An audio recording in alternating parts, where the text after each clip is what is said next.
Okay, so I have to tell you something embarrassing. When I built my first website for my business, I genuinely thought I was done. Like, done.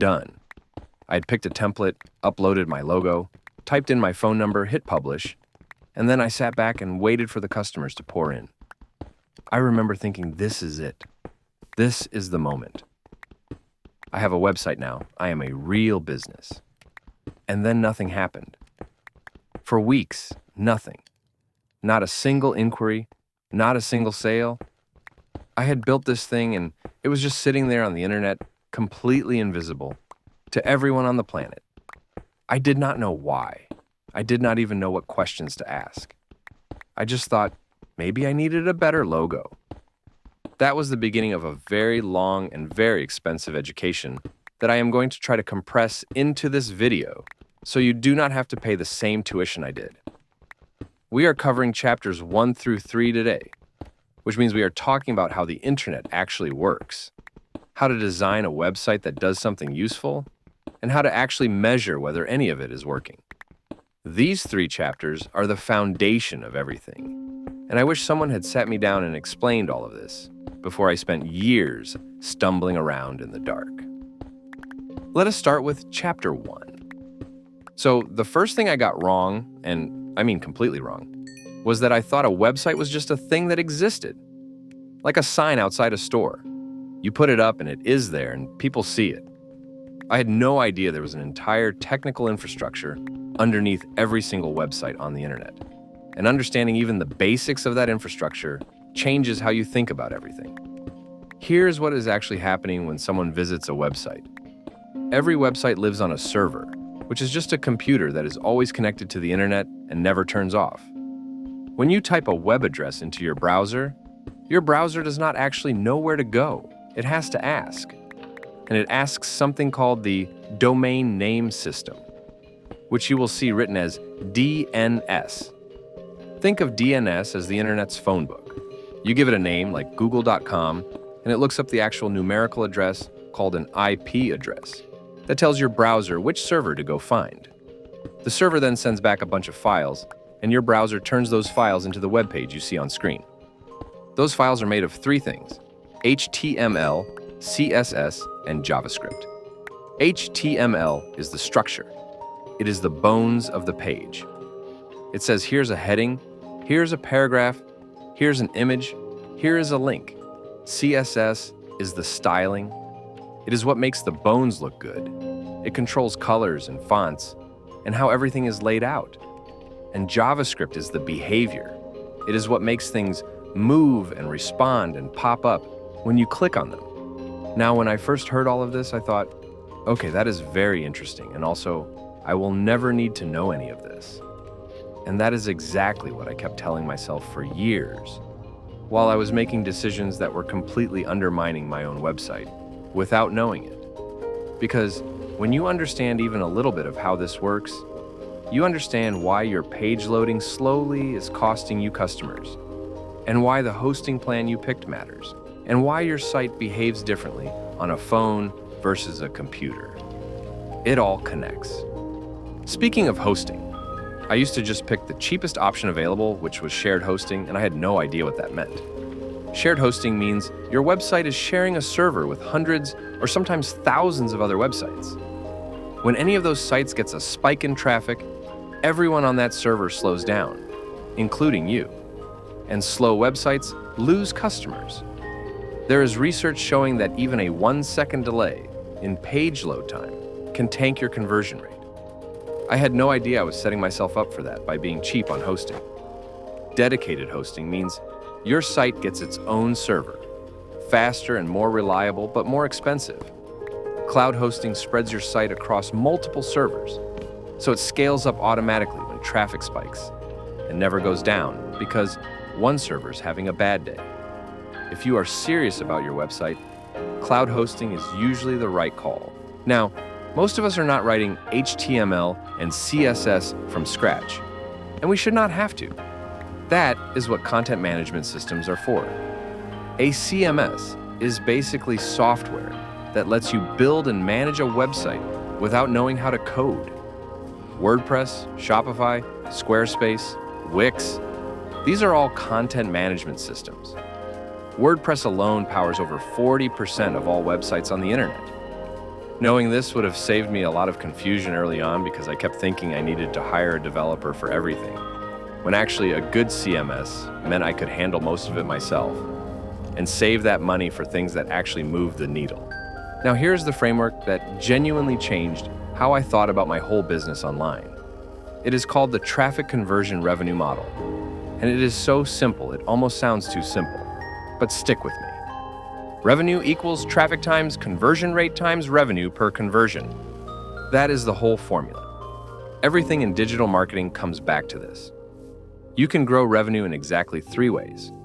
You can get more visitors to your site, you can convert a higher percentage of those visitors into customers, or you can make more money from each customer who converts. That is it. Those are the only levers you have. And I used to think about my website as a single thing that either worked or did not work. But this formula breaks it into 3 separate problems that each have their own solutions.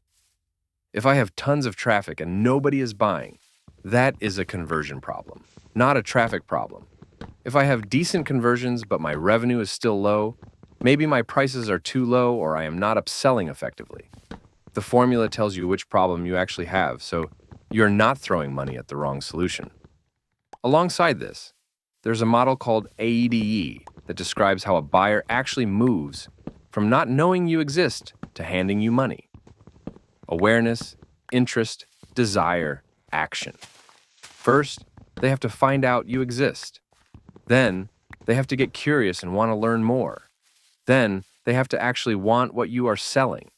And then, they have to do something about it. The reason this matters is that different marketing efforts serve different stages. A social media post might create awareness. A detailed product page might build desire. A well-designed checkout might be what finally gets them to take action. I used to just throw everything at people, hoping something would stick, without thinking about where they actually were in that journey. All right, Chapter 2, Web Design. And yes, I have a horror story here too. I once paid someone a significant amount of money to redesign my website and make it, and I quote, look really professional. The result was gorgeous.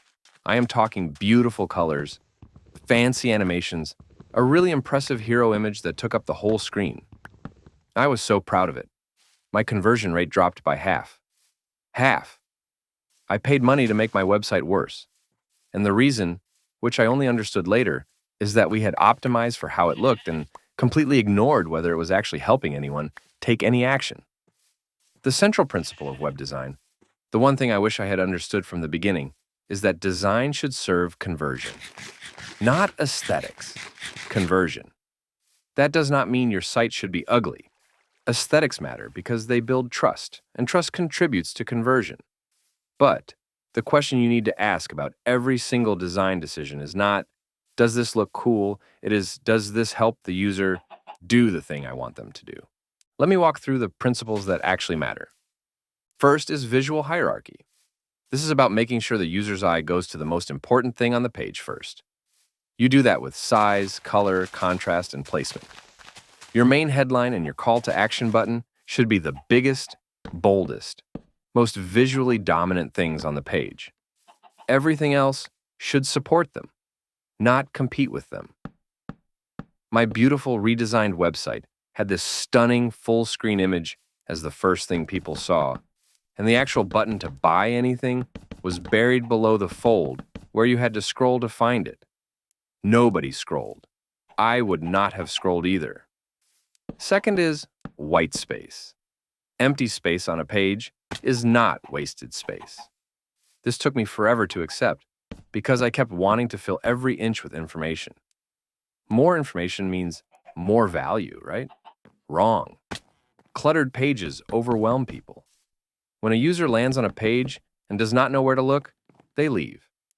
White space forces the eye to focus on what is actually there. The pages that convert best are often the ones that look almost too simple. Third, and this one is genuinely fascinating, is how people actually read websites. They do not read them the way you are reading this right now, word by word, line by line. They scan. Eye tracking research has shown that on Text-heavy pages. People scan in an F shape. Across the top, partway across the second line, then straight down the left side. On pages with more visual elements, they scan in a Z shape. Across the top, diagonally down, across the bottom. What this means practically is that the most important information needs to be at the top and on the left side of the page. Anything you bury in the middle of a long paragraph has a very low chance of being read at all. Fourth is color psychology. Colors actually do things to people's brains, whether they realize it or not. Blue signals trust, which is why every bank and insurance company in the world uses blue.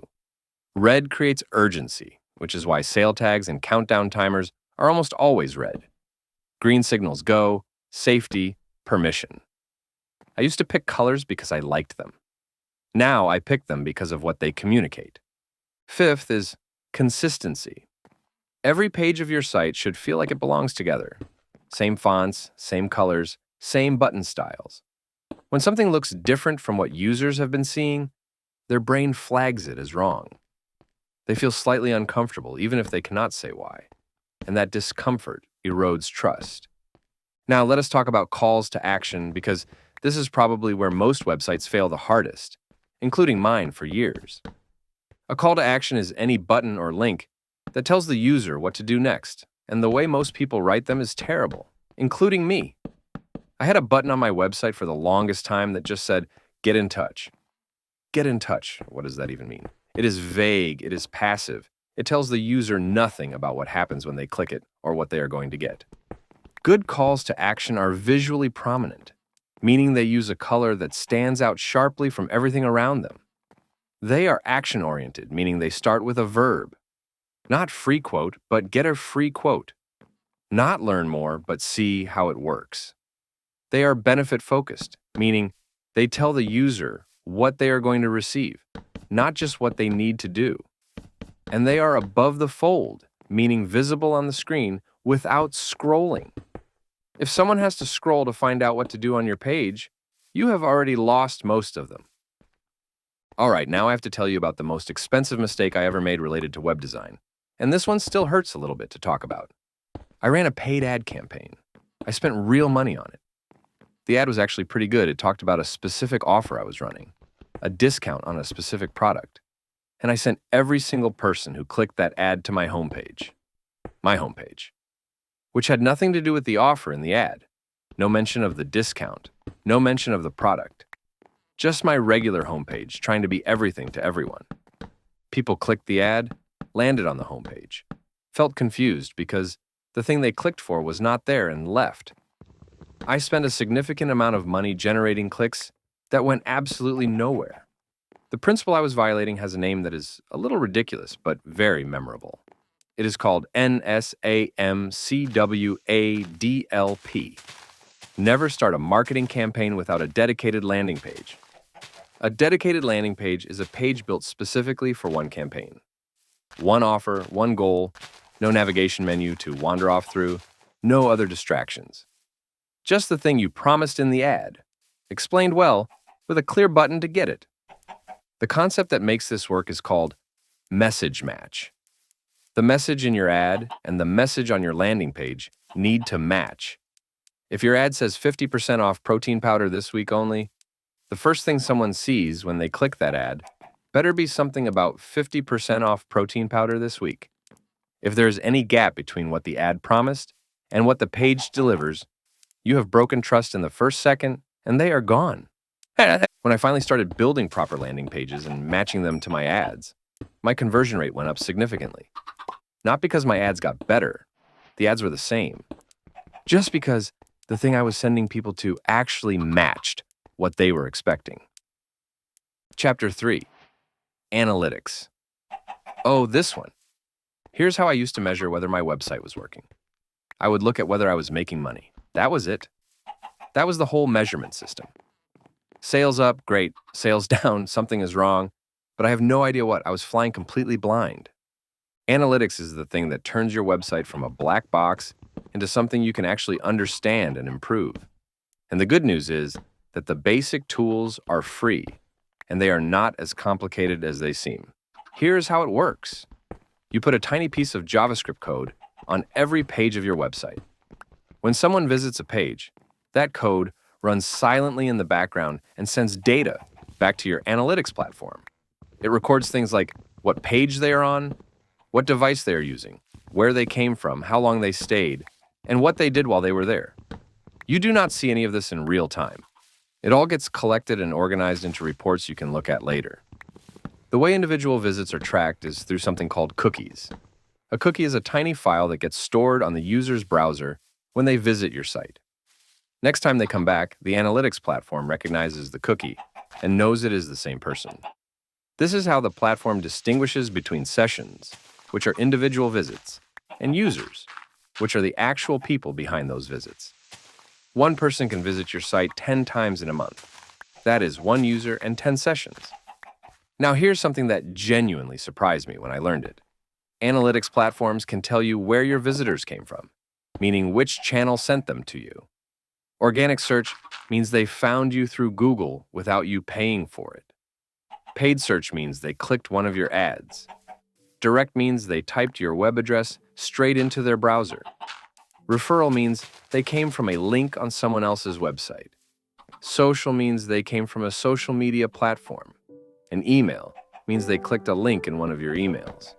Though for that to track properly, you have to set up something called UTM parameters, which are just little tags you add to your links.